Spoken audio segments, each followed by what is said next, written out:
अंधी गाय का लंगड़ा बच्चा। बहुत पुरानी बात है। शीतल गाय जो आंखों से अंधी थी, पर भगवान ने उसकी शक्ल सूरत बनाने में कोई कमी नहीं रखी थी। लेकिन कहते हैं ना कोई ऐसी कमी भगवान दे ही जाता है जिसके बिना हर कोई अपने आप में अधूरा रह जाता है। शीतल का स्वभाव भी बहुत ही अच्छा और नरम किस्म का था। वो सबके साथ घुल मिल के रहना पसंद करती थी।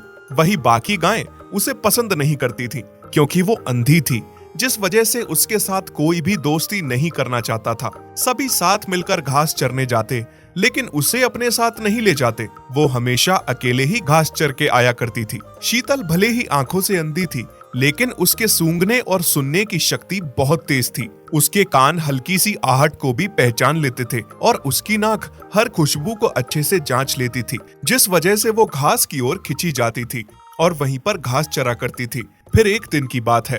अरे ओ शीतल, सुना है कि तू गर्भवती है। क्या ये बात सही है? हाँ बहन कमला, यह बात सही है। भगवान की दया से मैं गर्भ में हूँ। बहन, मैं क्या कह रही थी कि मुझे घास ढूंढने के लिए हर रोज दूर जाना पड़ता है, क्योंकि मैं देख नहीं पाती हूँ ना। तो घास की खुशबू सूंघते सूंघते मैं बहुत दूर निकल जाती हूँ।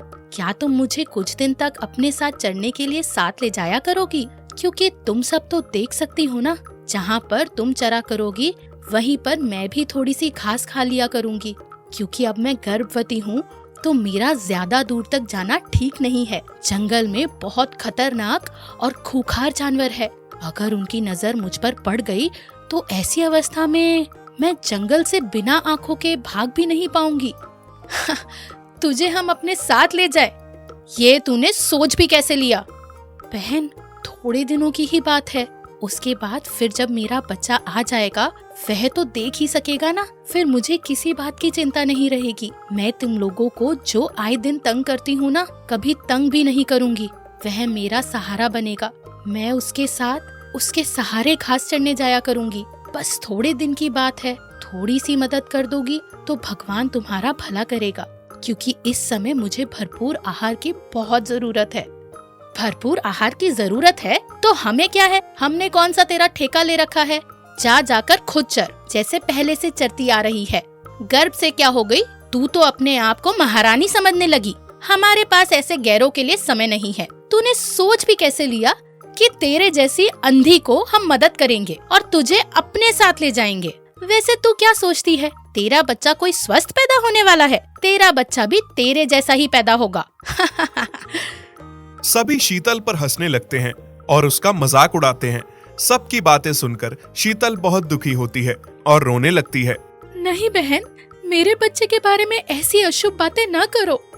मेरा बच्चा स्वस्थ पैदा होना चाहिए, मेरी तरह अंधा नहीं। इस तरह से सारी गायें शीतल का मजाक उड़ाती हुई वहां से चली जाती हैं और उसकी मदद कोई भी नहीं करती है। शीतल के साथ उसके अंधेपन की वजह से कोई भी दोस्ती नहीं रखना चाहता था। साथ में ही डमरू बैल था, जिसको शीतल के लिए बहुत बुरा लगता था। आए दिन कमला और निर्मला से छुप छुपाते कभी कभी शीतल की मदद कर दिया करता था, लेकिन उसे इस बात का डर था कि अगर उन्हें पता चल गया तो वो उसे खूब डांटेंगी। हे भगवान, तूने मुझे जो अंधापन दिया था उसे मैंने भाग्य का लेख समझकर खुशी खुशी स्वीकार किया था। लेकिन अब एक कृपा मुझ पर करना कि मेरा बच्चा मेरी तरह अंधा ना हो। मुझे इतनी शक्ति देना कि मैं अपने बच्चे के होने तक भरपूर आहार खा सकूं, क्योंकि अगर मैं भरपेट नहीं खाऊंगी तो मेरा बच्चा कमजोर पैदा होगा।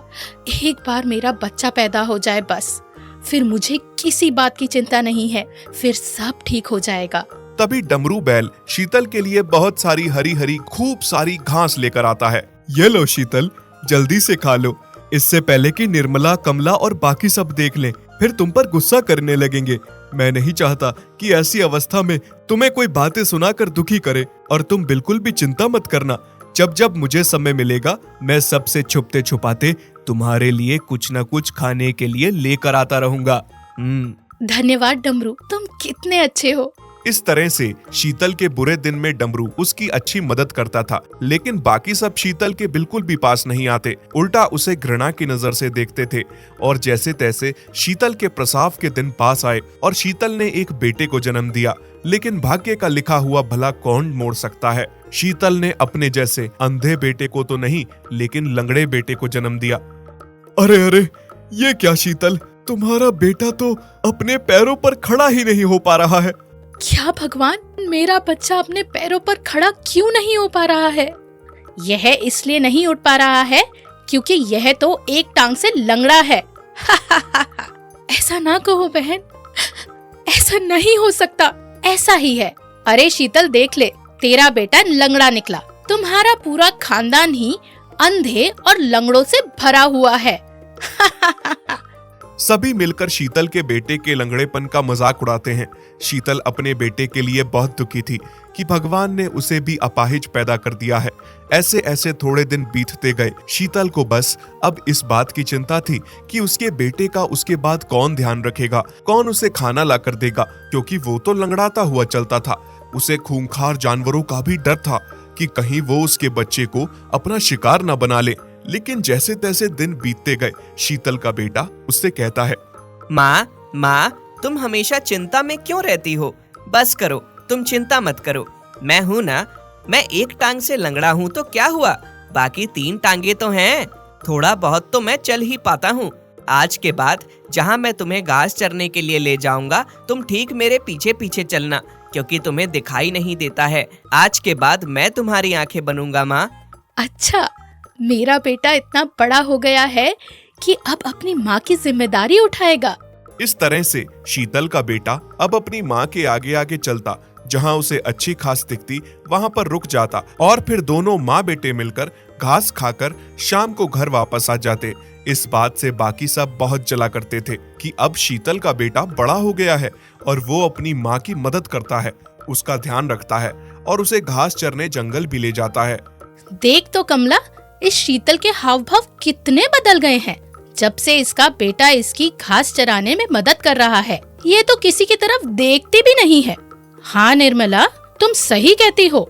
नहीं बहन, तुम गलत समझ रही हो। ऐसा बिल्कुल भी नहीं है। मैं तो शुरू से ही तुम सबके साथ जंगल जाना चाहती थी। तुम सबके साथ मिलकर उठना बैठना, समय बिताना चाहती थी। लेकिन तुम ही हो जो मुझसे हमेशा दूरी बनाए रखती हो। हाँ, अब तुम क्या चाहती हो कि तुम जैसे अपाहिजों के खानदान को हम अपने साथ रखें? अपने साथ रखेंगे तो किसी दिन कोई बाघ आ जाएगा तुम्हारे चक्कर में और हम उसका शिकार बन जाएंगे।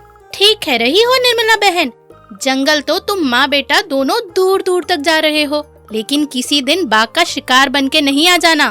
ध्यान रखना, कहीं एक लौते बेटे से हाथ न धो बैठो। नहीं नहीं, मेरे बेटे के बारे में ऐसी अनाप शनाप बातें ना करो। बाघ मुझे खा जाए लेकिन मेरे बच्चे को कुछ ना हो। निर्मला मौसी और कमला मौसी, मैं हमेशा से देखता आ रहा हूँ, तुम दोनों को तो मेरी माँ से पता नहीं क्या दिक्कत है। क्यों मेरी माँ को हमेशा गलत गलत बातें सुनाती रहती हो? ओ लंगड़े, हम तेरी मौसी नहीं है, दोबारा हमें मौसी मत कहना। और हमें क्या पड़ी है तेरी माँ को सुनाने की? चल कमला, इन लोगों से तो बात करना ही बेकार है। सभी शीतल और उसके बेटे को बातें सुनाकर वहाँ से चले जाते हैं। शीतल का बेटा अपनी माँ को दिलासा देते हुए कहता है, तुम क्यों उनकी बातें सुनकर हमेशा दुखी होकर रोती रहती हो? हम दोनों हैं ना, एक दूसरे का सहारा। मैं तुम्हारा सहारा बनूंगा और मैं हमेशा तुम्हारा साथ दूंगा। अब तुम्हें किसी बात की चिंता करने की जरूरत नहीं है। शीतल का बेटा जब भी ऐसी बातें करता था, शीतल के मन को बहुत ही तसल्ली मिलती थी। वो बहुत खुश हो जाती थी। वहीं कमला और निर्मला के साथ बहुत से ऐसे और भी लोग थे जो दोनों माँ बेटे से बहुत जला करते थे और घृणा करते थे। साथ ही उनके अंधेपन और लंगड़ेपन का बहुत मजाक उड़ाते थे। उनके पास तक जाना पसंद नहीं करते थे। फिर एक दिन की बात है, निर्मला और कमला दोनों दूर जंगल में बड़े बड़े घास के लालच में चरने जाती हैं, जहां उन दोनों की भेंट खूंखार शेर के साथ होती है। शेर निर्मला पर झपट पड़ता है। कमला निर्मला को वहीं छोड़ के घर आ जाती है। किसी तरह निर्मला उसके चंगुल से जान छुड़ाकर भाग आती है, लेकिन शेर ने निर्मला के खून का स्वाद चख लिया था। शेर निर्मला के पीछे पीछे आ जाता है। अरे निर्मला मौसी, तुम इतनी जख्मी और लहूलुहान कैसे हो गई हो? बेटा, मुझे शेर ने जख्मी किया है और वो मेरे पीछे पीछे इसी ओर आ रहा है। मुझे कहीं छुपा लो बेटा। मौसी, तुम चिंता मत करो, वहाँ पे घनी पत्तियां वाली झाड़ियां हैं, जिसके पीछे तुम छुप जाओ, वहाँ वो शेर नहीं आएगा। धन्यवाद बेटा। जैसे ही शीतल का बेटा निर्मला को उस घनी पत्तियों वाली झाड़ियों के नीचे छुपाता है, तभी शेर वहां पर आ पहुंचता है। शेर के सामने अब शीतल का बेटा था। शीतल का बेटा लंगड़ा होने की वजह से जल्दी वहां से भाग नहीं पाया और शेर ने उसे पकड़ लिया। तभी ना जाने कैसे शीतल तक खबर पहुंच जाती है कि शेर ने उसके बेटे पर हमला कर दिया है। शीतल वहां आ पहुंचती है और शेर से अपने बेटे को छुड़ाने की गुहार लगाती है। हे जंगल के राजा, मेरे नन्हे से मासूम बच्चे को खाकर तुम्हें क्या मिलेगा? इसे छोड़ दो, मैं तुम्हारे आगे हाथ जोड़ती हूँ। मेरा बेटा अपाहिज है, यह मुझ जैसी अंधी माँ का एक लौता सहारा है। नहीं, मैं बहुत दिनों से भूखा हूँ। मैं आज खाली हाथ यहाँ से नहीं जाऊंगा।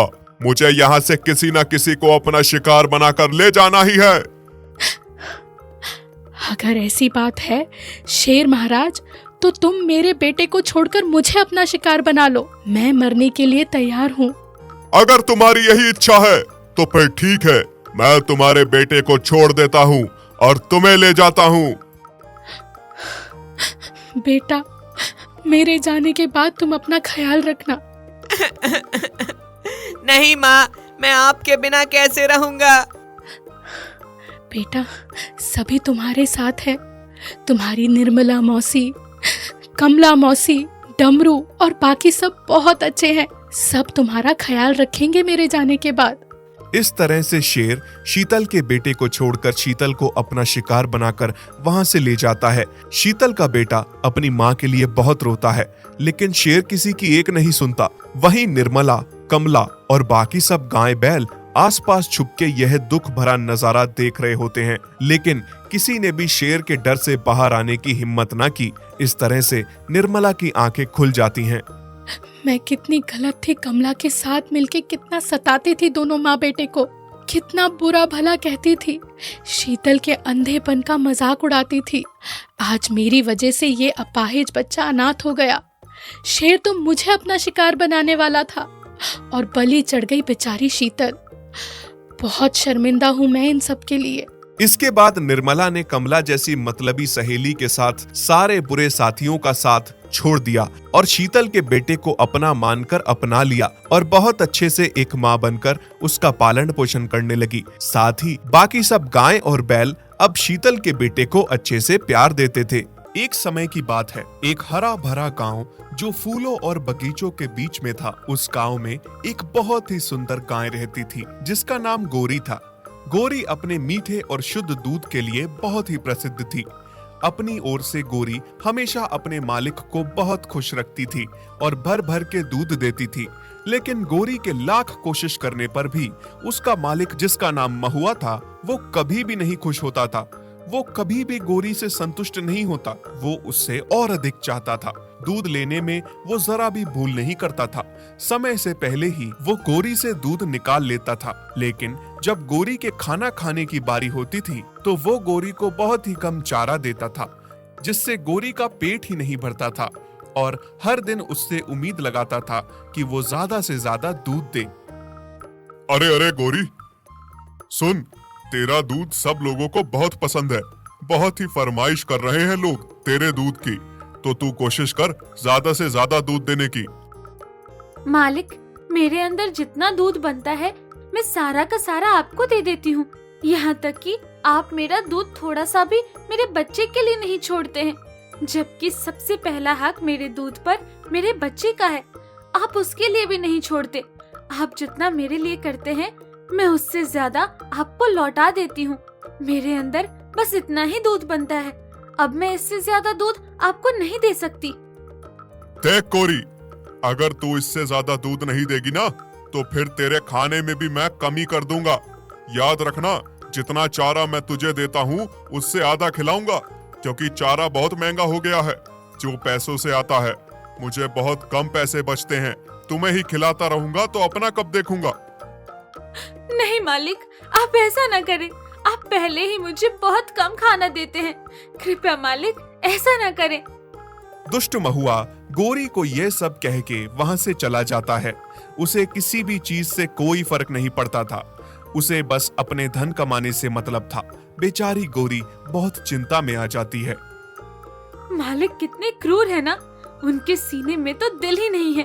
वो इस बात को क्यों नहीं समझ रहे कि जितना दूध मैं दे सकती हूँ उतना मैं उन्हें दे रही हूँ। इससे बढ़कर मैं कैसे दूं? और पहले ही मुझे कम चारा खिलाते हैं और अब उससे भी आधा देने की बात कर रहे हैं। माँ, मालिक तो बहुत बुरे हैं, मैं भी भूखा रहता हूँ।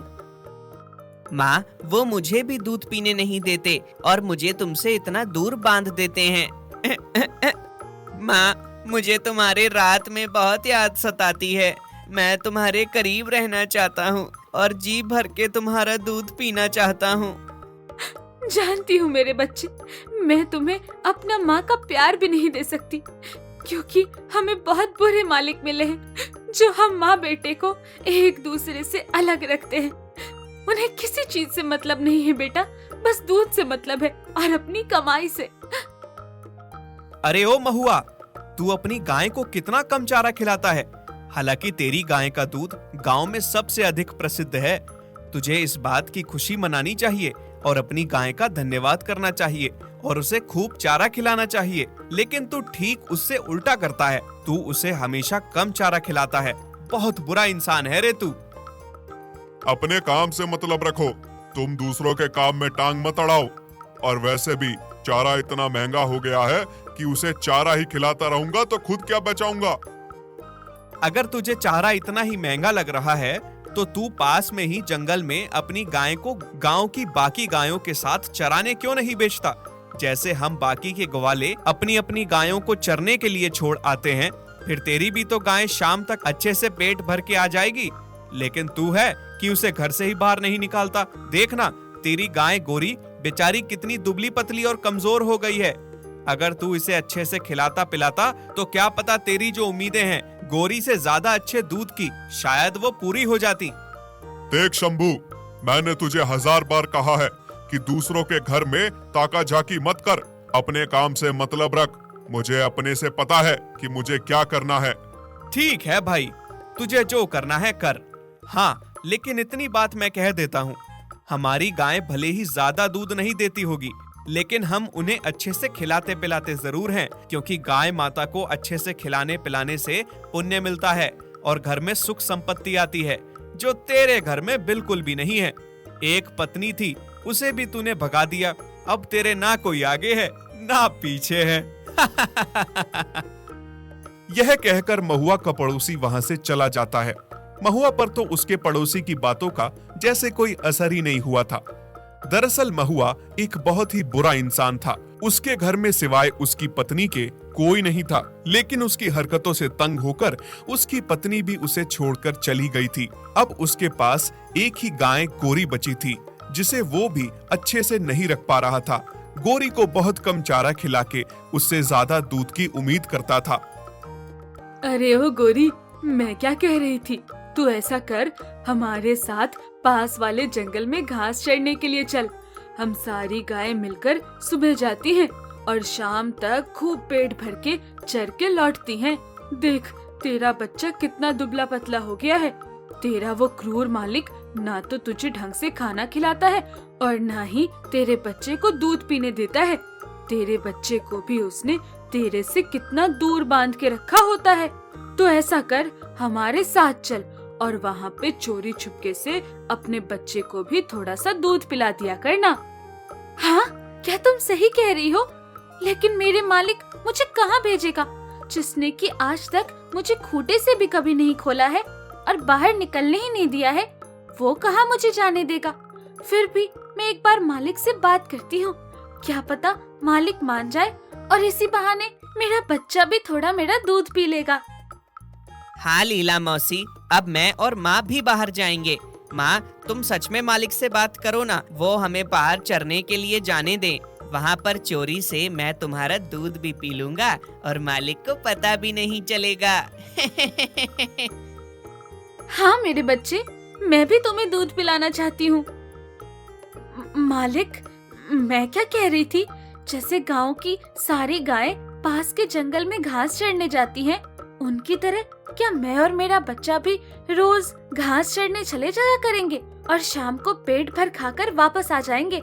मालिक, इससे क्या होगा ना, आपको चारा भी कम लगेगा और फिर शायद मैं थोड़ा और ज्यादा दूध देने लगूं। तुमने ये सोच भी कैसे लिया कि मैं तुम्हें बाकी आवारा गायों की तरह घास चरने जंगल जाने दूंगा? तुम एक अच्छे घर की गाय हो और तुम्हारा इस तरह से बाहर चरने जाना शोभा नहीं देता। जब मैं तुम्हें अच्छे से घर में ही खिला पिला रहा हूँ तो तुम्हारा बाहर जाना ठीक नहीं है। अब तो तुम्हें भी पंख लगने लगे हैं। जब तुम्हें और बाकी गायों को देखकर तुम्हें भी चस्का लग गया था बाहर जाने का। खबरदार, अगर बाहर जाने के बारे में सोचा भी तो तुम्हारे इस बछड़े को मैं बेच दूंगा। बड़ी आई बाहर जाने वाली। नहीं मालिक, ऐसा न कीजिए। पहले ही मेरा बच्चा मुझसे बहुत दूर रहता है। अगर आप उसे बेच देंगे तो मैं कैसे जीऊंगी, और वो भी मेरे बिना कैसे रहेगा? दुष्ट महुआ गोरी को वहां से डरा धमका के चला जाता है। गोरी बहुत परेशान हो जाती है। वो दिन रात सोचती रहती है कि आखिर वो पेट भर खाना कैसे खाए और अपने बच्चे को दूध कैसे पिलाए, उसे माँ का प्यार कैसे दे।